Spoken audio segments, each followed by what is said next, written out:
বর্তমানে প্রধানমন্ত্রী তারেক রহমান সাহেব আমাদের যেটা দিছে আসলে আমরা অনেক খুশি যে আমরা পরিবারকে নিয়ে 5,000 টাকা দিয়ে অনেক একটু ঈদ করতে পারবো ভালোভাবে। এর আগে কখনো এরকম কোনো টাকা পাই নাই। এবার তারেক রহমানকে অনেক অসংখ্য ধন্যবাদ যে আমাদের মাঝখানে ঈদের আনন্দটা বিলিয়ে দিয়েছে। ওনাকে অসংখ্য ধন্যবাদ। এই 5,000 টাকা আমরা পেয়ে অনেক খুশি এবং আনন্দিত। 14 বছর চাকরিতে আমি কখনো এরকম সুযোগ সুবিধা পাই নাই, দেয় নাই সরকার, কিন্তু এবার তারেক রহমান আইসা আমাদের এতটুকু সুযোগ সুবিধা করে তো আলহামদুলিল্লাহ আমরা খুশি আছি। পরিচ্ছন্নতার ব্যাপারে, বিদ্যুতের ব্যাপারে কোনো আপোষ নাই।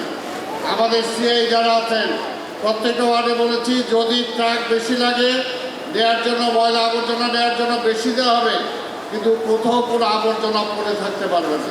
শুধু ঢাকা শহরটাকে আমরা বসবাসযোগ্য রাখতে চাই, কারণ পরিষ্কার না হলে মশা আসে, পরিষ্কার না আসলে বাইরের মানুষ বলে নাকে রুমাল দিয়ে চলতে হয়।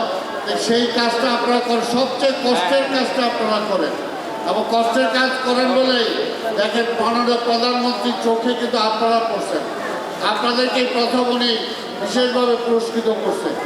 কাজেই এই ব্যক্তিটার জন্য দোয়া করবেন, সে যাতে তার বাবা যেভাবে শহীদ রাষ্ট্রপতি জিয়া রহমান এই দেশের জন্য কাজ করেছিল, আমাদের নেত্রী বেগম খালেদা জিয়া কাজ করেছিল, তার অনুসরণ করে আমাদের মাননীয় প্রধানমন্ত্রী যাতে এই দেশটাকে বসবাসযোগ্য করতে পারেন, মানুষের জন্য, সেবার জন্য, খেদমতের জন্য যা যা করা দরকার তিনি তা করতে পারেন।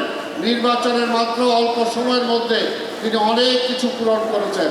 যদি আপনাদের সহযোগিতা থাকে, ইনশাল্লাহ আগামী নির্বাচনে যদি মেয়র নির্বাচিত হই, ইনশাল্লাহ 2-3 বছরের মধ্যে এই পুরনো ঢাকার চেহারা ইনশাল্লাহ পাল্টে দেবে ইনশাল্লাহ।